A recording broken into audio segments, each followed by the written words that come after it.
Bismillahirrahmanirrahim.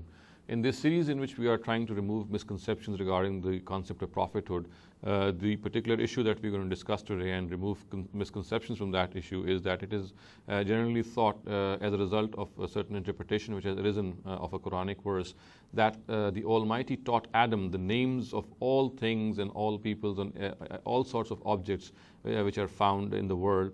And it is said that the verse actually of which this interpretation is offered occurs in Surah Baqarah, and the words are وَأَلَّمَ آدَمَ الْأَسْمَاءَ كُلَّهَا, and by the words asma kullaha it is inferred that the name of every object, everything which is found in this world was taught to Adam.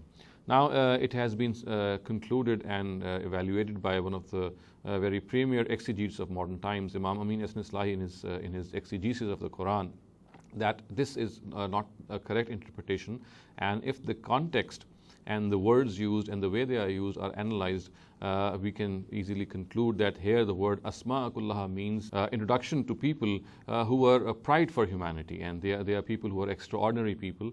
And when the Almighty said that allama adam al asma kullaha in the Quran, it was meant that the Almighty taught the names and introduction of these great people.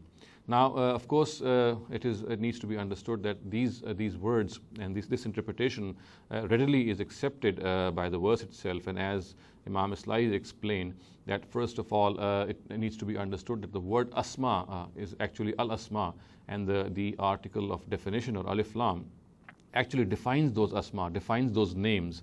And so therefore, it is not that the name of every object was taught to him, but the names of specific people were taught, or specific entities was taught to Adam. So this is one of the important indications in that verse which needs to be understood.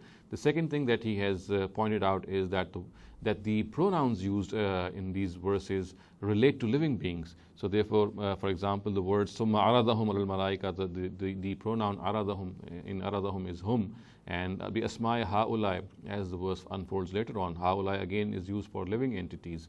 So again, the names of all things and objects cannot be implied because these pronouns relate to living beings. And finally is also concluded that the context of this whole verse was that in order to allay the fears and apprehensions of the angels who thought that if the Almighty would create mankind or man and bless him with the liberty to exercise will, then such an entity, such a being would create disorder and anarchy in the land. And so in order to allay the fears of the angels, the Almighty said that these are some people, and by pointing out the prominent people among them, people who would be a pride for humanity, the Almighty intended to allay the fears and apprehensions of the angels. So the context also readily suggests this. Now, as far as the issue is concerned, that when this whole incident took place and when did introduction of such people took place and how were they introduced to the angels, this can be surmised from another place in the Quran. We know that there is this covenant of lust mentioned in Surah Araf, in which the Almighty took this covenant from the whole of mankind before He created them, that to acknowledge Him as the Lord of the universe. And we know in Surah Araf that all humanity was actually submitted to Almighty, and all of it said unanimously that Allah is their Lord. So it is surmised that this incident took place where before the creation of Adam and all the souls were gathered in an assembly. Probably it was in this assembly that people who were prominent, people who were famous, people who would be a pride for humanity, they were introduced to the angels through Adam. And the angels were told that they should rest assured that if the Almighty is creating someone who is being given the liberty to exercise will, then not all of them will end up spreading anarchy and disorder in the land. There will be people who will be famous people. There will be people who will be a pride for humanity. There will be someone whom all of us would be proud of. There will be pious people. They will be virtuous. And these virtuous and pious peoples, of course, belonging to the genre of the prophets, of the righteous, were introduced to the angels in that assembly. So in a nutshell, we can say that this verse, Allama Adam al-Asma kullaha, is erroneously interpreted to mean that the Almighty taught Adam on the names of all objects and all things of this world.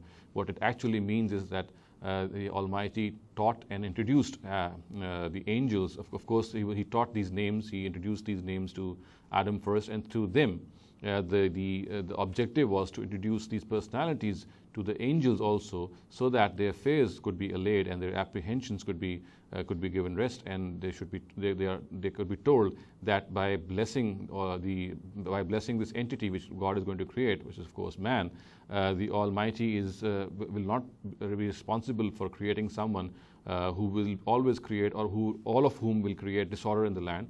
Of course, there will be people who, by exercising their own free will end up as pious human beings. أقول قولي هذا واستغفر الله لي ولكم ولسائر المسلمين والمسلمات.